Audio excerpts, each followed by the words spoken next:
shimmering skyscrapers, busy markets, and hidden stories, there lived a young woman whose greatest treasure was her kindness. Her name was Amina.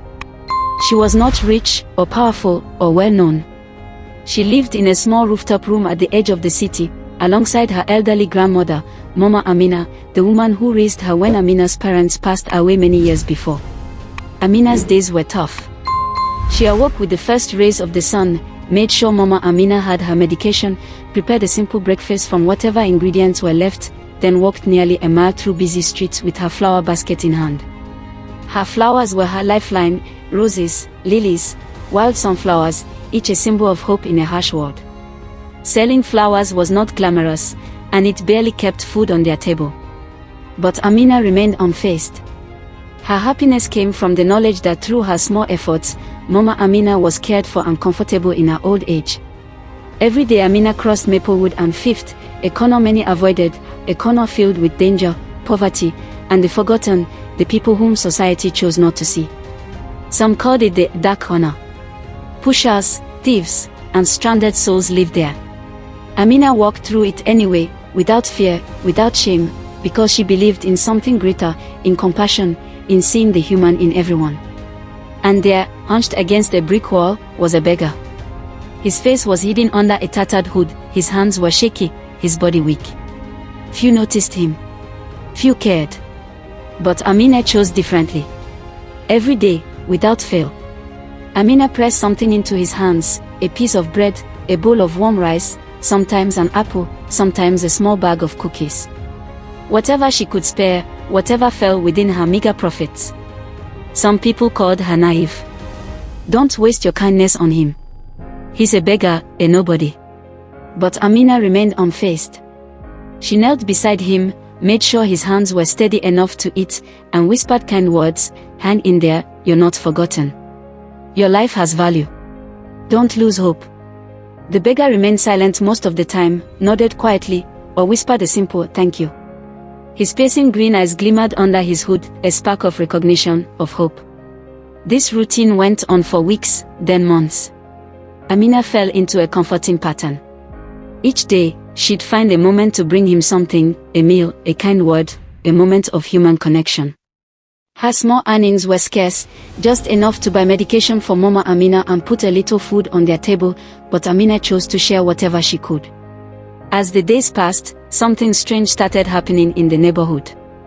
The people noticed Amina's kindness. A few started adding food to her basket. A merchant nearby pressed a few coins into her hand and said, "For your generosity." An elderly woman made a warm blanket and insisted Amina pass it on to the beggar. Word was spreading, compassion was contagious. A small community started to form, not from grand promises, but from simple kindness. Then, dramatic events unfolded. One rainy night, a group of troublemakers tried to attack the beggar, threatening him, trying to steal what little Amina had given him. Amina rushed forward without thinking, putting herself in danger to protect him. The men fell back, surprised by her courage, then left quietly into the rain. This act of sacrifice made something tremble in the beggar's soul. His hands tightened, his piercing green eyes glimmered, and in that moment, something shifted. A bond, a deep loyalty, a newfound resolve. Amina remained unharmed, thanks in part to a few neighbors who came to her aid, emboldened by her compassion. The people were changing.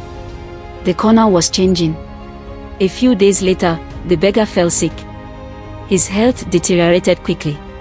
Amina noticed immediately: his hands were weak, his skin was pale, his voice faltered. Without a second thought, Amina rushed to find a doctor, borrowed money, begged and pleaded, until the doctor came.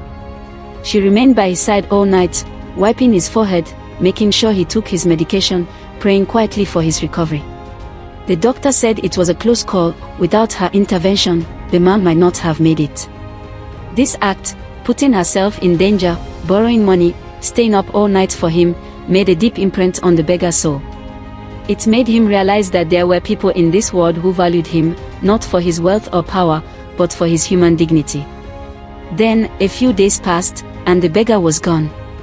His corner fell silent and barren. A piece of cardboard soaked by the midnight rain was all that remained. Amina walked past it every day, feeling a strange emptiness in her soul, a feeling that something was missing. Where had he gone? Was he sick, injured, or gone forever? Amina pressed on with her life, selling flowers, caring for Mama Amina, making sure there was food on their table. But something gnawed at her, the silence where a voice once whispered, "Thank you."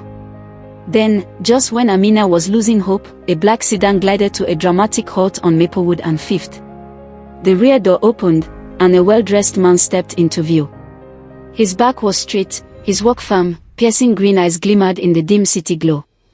Amina's breath faltered, her hands trembled. It was him. The beggar, but different, transformed.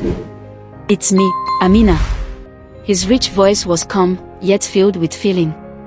James Harper, a billionaire, a tycoon, a powerful man, had walked away from his empire, from prestige, from a world obsessed with wealth, all to learn a simple, profound truth: who would care, without expecting a return.